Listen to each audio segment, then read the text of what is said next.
ఈ నెల 23వ తేదీ ప్రబోధిని ఏకాదశి అంటే నవంబర్ 23వ తేదీ గురువారం ప్రబోధిని ఏకాదశి. కార్తీక మాసంలో వచ్చే శుద్ధ ఏకాదశిని ప్రబోధిని ఏకాదశి అని పిలుస్తారు.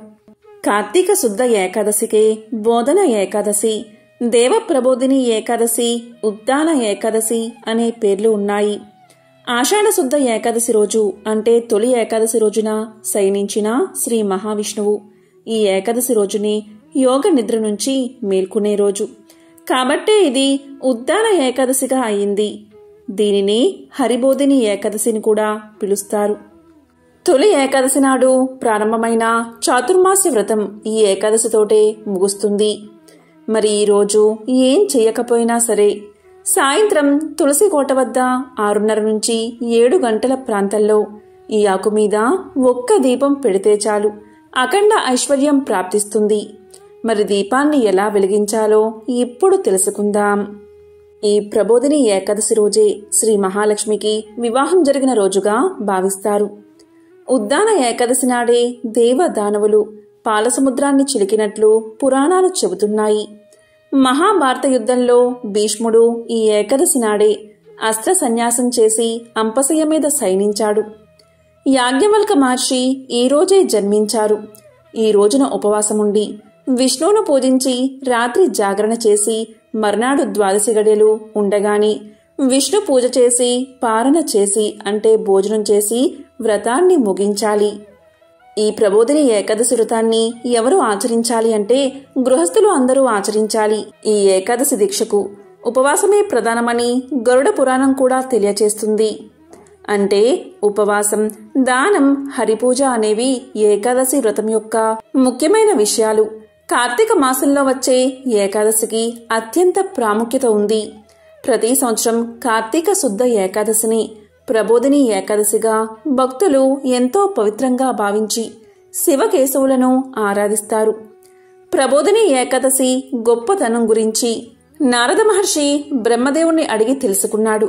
అదేవిధంగా పాండవుల్లో పెద్దవాడైన ధర్మరాజు శ్రీకృష్ణుణ్ణి ఇలా అడుగుతాడు: శ్రీకృష్ణ, పరంధామ, జనార్దన, కార్తీక మాసంలో శుక్లపక్షంలో వచ్చే ఏకాదశి పేరు ఏమిటి?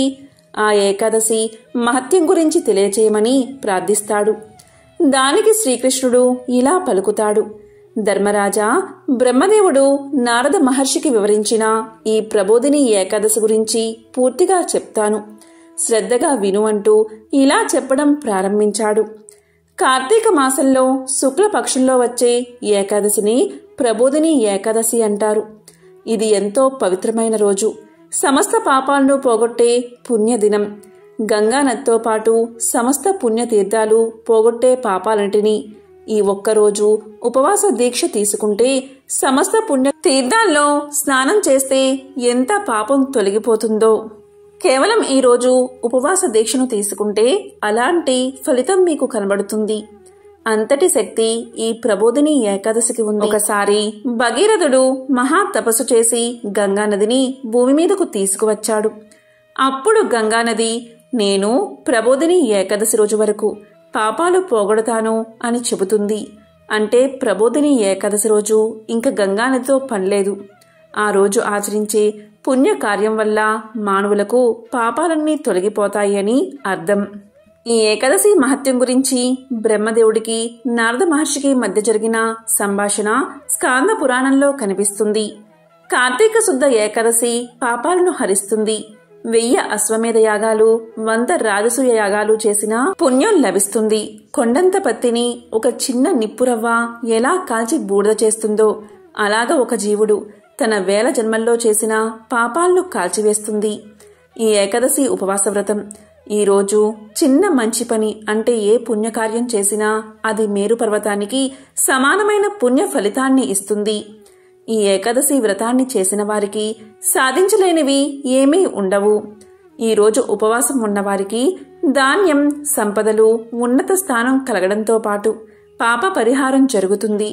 పుణ్యక్షేత్ర దర్శనాలు, యజ్ఞయాగాలు, వేదం చదవడం వల్ల కలిగిన పుణ్యానికి 1,000,000 రెట్ల పుణ్యం ఒక్కసారైనా ఈ ఏకాదశి ఉపవాస వ్రతం చేసిన వారికి లభిస్తుంది అని బ్రహ్మదేవుడు నారదునితో పలుకుతాడు. ఇంకా ఈ వ్రతంలో ఒకరికి చేసే అన్నదానం వల్ల సూర్యగ్రహణ సమయంలో పవిత్ర గంగా తీరాన 1,00,00,000 మందికి అన్నదానం చేసినంత ఫలితం లభిస్తుంది. వస్త్రదానం చేయడం వల్ల, పళ్ళు, దక్షిణతో కూడిన తాంబూలాన్ని పండితులకు ఇవ్వడం వల్ల ఈ లోకంలోనే కాదు, మరణానంతరం పరలోకంలో కూడా సర్వ సుఖాలు లభిస్తాయి. ఈ రోజున బ్రహ్మాది దేవతలు, యక్షులు, కిన్నెరులు, కింపురుషులు, మహర్షులు, సిద్ధులు, యోగులు అందరూ కూడా విష్ణు లోకానికి చేరి కీర్తనలతోనూ, భజనలతోనూ, హారతులతోనూ శ్రీ మహావిష్ణువు నిద్రలేపుతారు. అందువల్ల ఈ ప్రబోధిని ఏకాదశి రోజున ఎవరు శ్రీ మహావిష్ణువుకు హారతి ఇస్తారు వారికి అపమృత్యు దోషాలు తొలగిపోతాయని ధార్మిక గ్రంథాలు చెబుతున్నాయి. ఈ రోజంతా విష్ణునామ కీర్తనతో కాలం గడపాలి. తులసి వనంలో కాని, తులసి కోట దగ్గర కాని విష్ణు పూజ చేయాలి. ఈ రోజు చేసే దాన ధర్మాల వల్ల అనంతమైన పుణ్యం లభిస్తుంది. ఈ రోజు ఉపవాసం చేయకపోయినా ప్రబోధిని ఏకాదశి రోజు ఉపవాసం చెయ్యాలి అని మనసులో ఒక్కసారైనా అనుకుంటే చాలు, 1000 జన్మల పాపాలు తొలగిపోతాయి. కాని ఉపవాసం ఉంటేనే పూర్తి ఫలితం వస్తుంది. ఎవరైతే ప్రబోధిని ఏకాదశి రోజు వ్రతాన్ని ఆచరిస్తారో వారి చనిపోయిన పూర్వీకులు దివ్యమైన వస్త్రాలతో, ఆభరణాలతో అలంకరించుకున్న వారై పూర్వ జన్మల వల్ల కలిగిన నరక బాధలన్నీ తొలగించుకుని విముక్తులై వైకుంఠానికి చేరుకుంటారని పురాణ వచనం. ఈరోజు ఉపవాసం ఉన్నవారు పొందే పుణ్యం సమస్త పుణ్యక్షేత్రాల్లో స్నానం చేసిన దానికి కలిగే పుణ్యం కంటే, గోదానం చేసిన పుణ్యం కంటే, సువర్ణ దానం చేసిన పుణ్యం కంటే, భూదానం చేసిన పుణ్యం కంటే 1000 రెట్ల అధిక పుణ్యాన్ని పొందుతారు. ప్రబోధిని ఏకాదశి రోజు ఏకాదశి వ్రతాన్ని ఆచరించిన మానవుడి జన్మ సార్థకమైనట్లే. అలాంటి వారి ఇంటియందు 3 లోకాలలోని పవిత్ర తీర్థాలన్నీ నివసిస్తాయి. ఈరోజు వ్రతం ఆచరించిన మానవుడు నిజమైన జ్ఞాని, అసలైన యోగి, అతడే జితేంద్రియుడు. ఒక్కసారి ప్రబోధిని ఏకాదశి వ్రతాన్ని ఆచరించిన మానవుడు భక్తిని పొందుతాడు, చివరకు వైకుంఠాన్ని చేరుకుంటాడు. ఈ ప్రబోధిని ఏకాదశి రోజు చేసే దానం, స్నానం, జపం, హోమం మొదలైన పుణ్య కార్యాలన్నీ అక్షయమైన ఫలితాన్ని ఇస్తాయి. ఈరోజు విష్ణుమూర్తిని తులసీ దళాలతో పూజిస్తే 10,000 జన్మల్లో చేసిన పాపాలు తొలగిపోతాయి. అంతేకాదు ఈరోజు తులసి మొక్కలు నాటి నీరు పోస్తే అలాంటి వారు 1000 కోట్ల సంవత్సరాలు వైకుంఠంలో నివసిస్తారు. ఈరోజు శ్రీ మహావిష్ణువు ముందు దీపాన్ని వెలిగిస్తే కలిగే పుణ్యం అనంతం. ఈరోజు బ్రాహ్మీ ముహూర్తంలో నిద్రలేచి కాలకృత్యాలు తీర్చుకుని శ్రీ మహావిష్ణువును పూజించి ఉపవాస దీక్షను తీసుకోవాలి. కాబట్టి ధర్మరాజా, ఈ ఏకాదశి వ్రత మహత్యాన్ని తెలుసుకున్నా, విన్నా, చదివినా 1000 గోవులను దానం చేసిన ఫలితం వస్తుందని శ్రీకృష్ణ పరమాత్మ ధర్మరాజుకు తెలియజేశాడు. ఇంట్లో ధన సమస్యలు ఎక్కువైతే అవన్నీ పోయి అష్టైశ్వర్యాలు కలగాలంటే ఈ ప్రబోధిని ఏకాదశి రోజు ఇంట్లో తులసికోట దగ్గర ప్రత్యేకంగా ఇలా దీపాన్ని పెట్టండి. కార్తీక మాసమంటేనే సాయంత్రం పూట తులసికోట దగ్గర దీపం అందరూ పెడతారు. అలాగే ఈ కార్తీక శుద్ధ ప్రబోధిని ఏకాదశి రోజు సాయంత్రం 6:30 నుంచి 7 గంటల మధ్యలో ఇప్పుడు మనం చెప్పుకునే విధంగా దీపాన్ని పెట్టండి. ముందుగా తులసికోట దగ్గర ఒక తామరాకు పెట్టండి. తామరాకు లభించకపోతే తమలపాకు ఉంచండి. ఆకు మీద ఒక మట్టి ప్రమిదను ఉంచి దాంట్లో ఆవు నెయ్యి పోసి లేదా నువ్వుల్లోని పోసి 3 వత్తులు వేసి దీపాన్ని వెలిగించండి. ఈ దీపంలో 2 అక్షింతలు వేయండి. ఈ దీపానికి పుష్పం సమర్పించి చిన్న బెల్లం ముక్కను నైవేద్యంగా పెట్టండి. ఇలా ఈరోజు తామర ఆకు మీద దీపాన్ని వెలిగించడం వల్ల లక్ష్మీదేవి అనుగ్రహం పుష్కలంగా కలుగుతుంది. ఎందుకంటే తామరాకు అంటే లక్ష్మీదేవికి ఎంతో ప్రీతికరం. తామరాకు అనేది లక్ష్మీ స్థానం.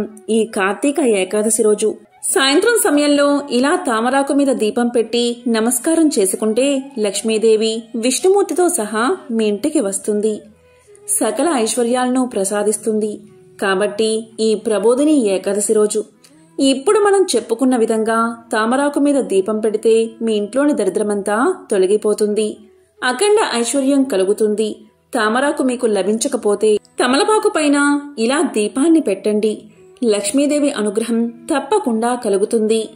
ఇలా ఈ ఏకాదశి రోజు ఉపవాసం ఉన్నవారు ద్వాదశి రోజు విష్ణు పూజ చేసి విష్ణువుకు నివేదించిన పదార్థాలను ఆహారంగా స్వీకరించండి. విష్ణువుకు నివేదించకుండా ఆహారాన్ని స్వీకరిస్తే దోషం కలుగుతుందని శాస్త్రాలు చెబుతున్నాయి. విష్ణు సహస్రనామాన్ని ఎప్పుడు పఠించినా కూడా పుణ్యం కలుగుతుంది. ముఖ్యంగా ఏకాదశి రోజు కనుక విష్ణు సహస్రనామాన్ని పారాయణం చేస్తే ఆ ఫలితం అనంతంగా ఉంటుంది. అనుకున్న పనులు నిర్విఘ్నంగా పూర్తవుతాయి. భోగ భాగ్యాలు కలుగుతాయి. సర్వ పాపాలు హరిస్తాయి. పుణ్యగతులు లభిస్తాయి. అంతేకాదు గ్రహదోషాలు నక్షత్ర దోషాలు ఉన్నవారు కూడా విష్ణు సహస్రనామాన్ని ఈరోజు పారాయణం చేస్తే జన్మల పాపాలు తొలగిపోతాయని శాస్త్రాలు చెబుతున్నాయి. ఒకవేళ మీరు విష్ణు సహస్రనామాన్ని పారాయణ చేయలేకపోతే కనీసం శ్రీరామ రామ రామేతి రమే రామే మనోరమే సహస్రనామ తత్తుల్యం రామనామ వరాననే అనే మంత్రాన్ని 3 సార్లు పలికితే చాలు. అంతే ఫలితం కలుగుతుంది. ఇదే తారక మంత్రం. ఎంతో పవిత్రమైన మంత్రం, ఎంతో శక్తి ఉన్న మంత్రం. ఈ ఏకాదశి రోజు 3 సార్లు పఠిస్తే చాలు. వారి పాపాలన్నీ ఆ రామనామ అగ్నిజ్వాల్లో పడి బూడిదలు అయిపోతాయి.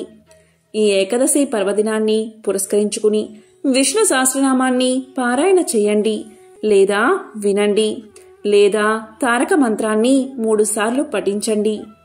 మరి ఎంతో విశేషమైన ప్రబోధిని ఏకాదశి రోజు ఉదయం సాయంత్రం స్నానం చేసే నీటిలో 5 తులసి ఆకులు వేసుకుని స్నానం చేయండి. ఈ రోజు ఇలా చేస్తే జన్మల పాపాలు ఆ నీటి ద్వారా తొలగిపోతాయి. 1,000,000 జన్మల పుణ్యం వస్తుంది. ఇలా స్నానం చేసే సమయంలో ఈ శ్లోకం చదివి స్నానం చేయండి. గంగే చ యమునే చైవ గోదావరి సరస్వతి నర్మదే సింధు కావేరి జలేస్మిన్ సన్నిధం కురు అనే శ్లోకాన్ని చదివి స్నానం చేయండి. ఈ శ్లోకాన్ని చదవడం రానివారు ఏం చెయ్యాలి అంటే గంగా గంగా గంగా అని గంగాదేవిని 3 సార్లు తలుచుకుని నమస్కారం చేసి ఓం నమో నారాయణాయ ఓం నమో నారాయణాయ అనే మంత్రాన్ని పఠించి నీటితో స్నానం చేయండి. ఇలా చేస్తే చాలు అన్ని రకాల వ్యాధులు నయమవుతాయి. తులసి ఆకుల్లో ఉండే ఔషధ గుణాలు మీకు తెలియకుండానే శరీరంలోని అన్ని వ్యాధులను నయం చేస్తాయి. చర్మ వ్యాధులు నయమవుతాయి. మీ శరీరంలో ఉన్న నెగటివ్ ఎనర్జీ మొత్తం తొలగి పాజిటివ్ ఎనర్జీ వస్తుంది. నూతన ఉత్తేజాన్ని సంతరించుకుని ఆహ్లాదంగా మారతారు. కాబట్టి ఈరోజు స్నానం చేసే నీటిలో ఉదయం సాయంత్రం తులసి ఆకులు వేసుకుని స్నానం చేయండి. అదేవిధంగా ఈరోజు సాయంత్రం 6:30 నుంచి 7 గంటల సమయంలో తామరాకు మీద కానీ తమలపాకు మీద కానీ ఆవు నెయ్యితో కానీ నువ్వుల నూనెతో కానీ దీపారాధన చేయండి. అలాగే మీకు వీలైతే విష్ణు సహస్రనామాన్ని పఠించండి. రానివారు రామ తారక మంత్రాన్ని పఠించి ఆ లక్ష్మీనారాయణల అనుగ్రహాన్ని పొందండి. ఓం నమో నారాయణాయ ఓం శ్రీ మహాలక్ష్మియే నమః.